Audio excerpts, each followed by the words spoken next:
wonder where we're going. I've been here for years. This is like an adventure. It's like going on holiday. Hey, I hope Spen's bought a lovely new screen for me to sit underneath. I love lovely brand new HDMI cables as well. Ooh, you just leaving me here for a second? Hey, who are you? You're my new best friend.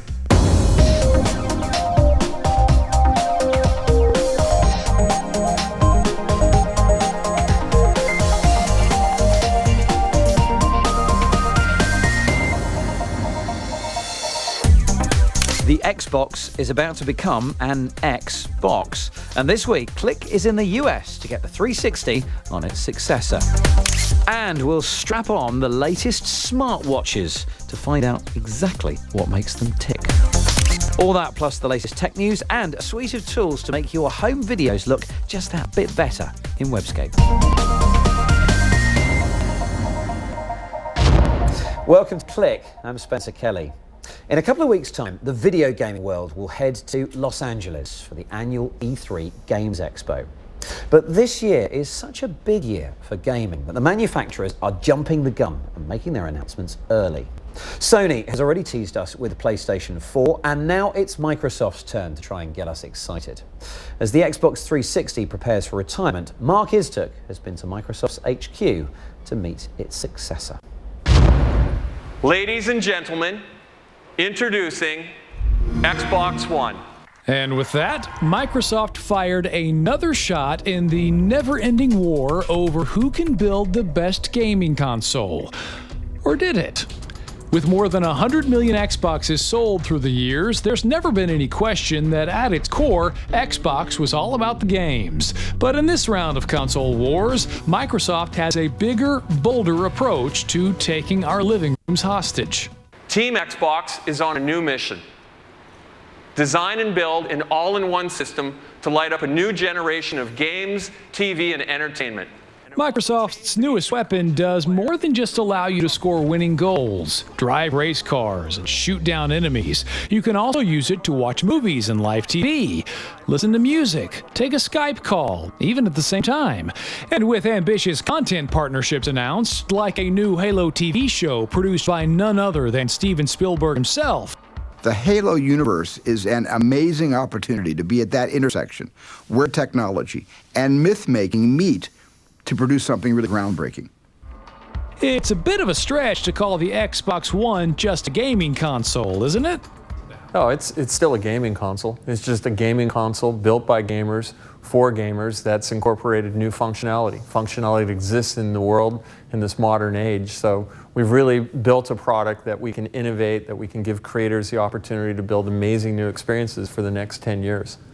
Certainly, playing to gamers has paid off for Microsoft. The company has been flying high on profits off Xbox for the past decade. But with a new offering from Nintendo already out and one from Sony on the way, media interest about the battle for gaming supremacy in a $65 billion annual market has never been more intense. After all, why else would the Click team join a gaggle of 200 other journalists to brave the cool Seattle weather on a wet Tuesday afternoon in May? So the question is, did Microsoft capture their attention with its newest weapon?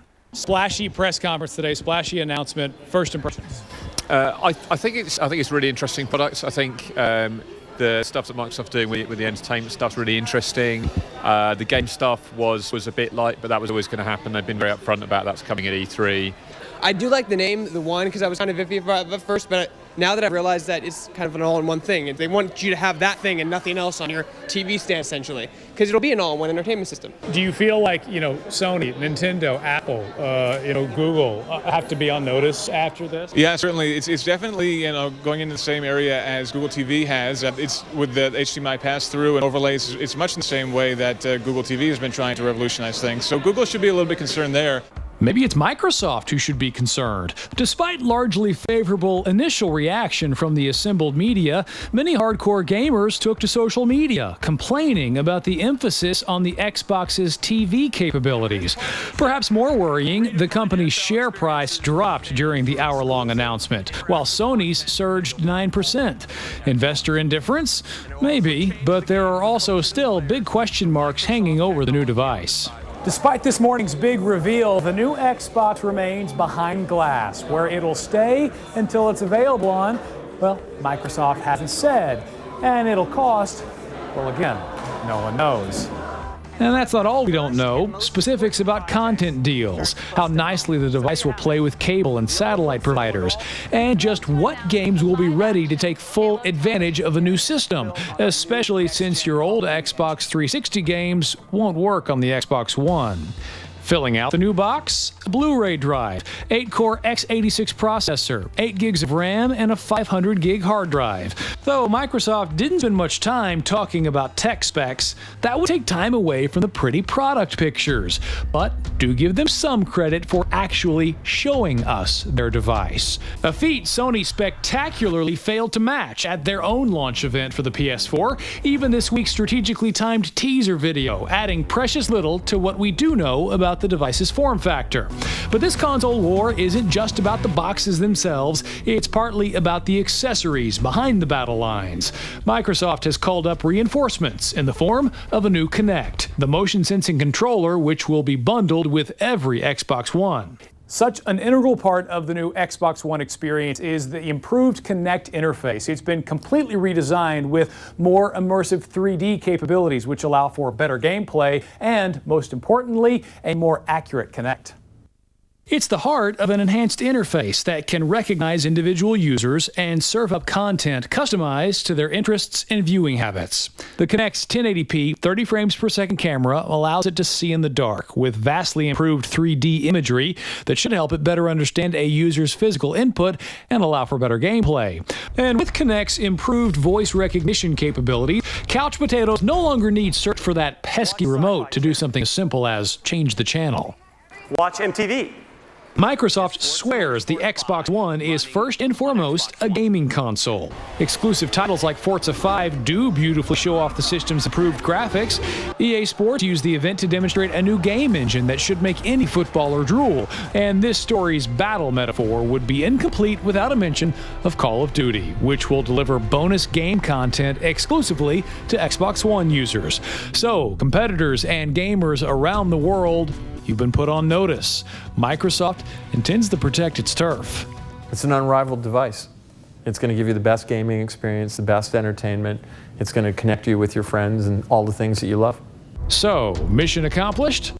The battle rages on. Mark Istook in Redmonds. So, are you excited by what you've just seen? Email click@bbc.co.uk and let us know. And of course, in a couple of weeks' time, we'll be going to E3 in Los Angeles to hear much more from Sony, Microsoft, and of course, Nintendo. Next up, this week's tech news. The internet giant Yahoo has bought up blogging site Tumblr for $1 billion, plus some small change. Yahoo hopes the deal will open up a new audience to its online products and make it cool again. Yahoo's boss says things would largely remain unchanged, promising not to screw it up, but admitted she wants to introduce more seamless advertising.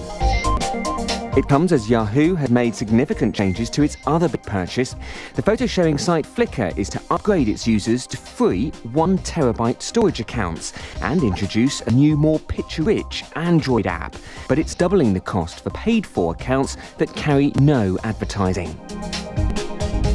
Twitter has bowed to users asking for higher levels of account security, introducing two-step verification. The new option, activated in account settings, requires users to enter a code sent to their mobile phone alongside their password each time they sign in. The move comes after several high-profile accounts were hacked earlier this year. And finally, a debate that's raged on the internet for over 25 years has at last been put to rest. Steve Wilhite, inventor of the graphics interchange format, publicly declared that the acronym is pronounced GIF, not GIF, which is how most of us have been saying it. The animation format is still a staple of the online world, bringing us the weird, the wonderful, and, well, cats. Lots of cats. And there's plenty more still to come on Click this week, including the beginnings of wearable tech or just a ticking gimmick. We'll find out whether the time has come for smartwatches. And we also have the very best of this week's web in Webscape.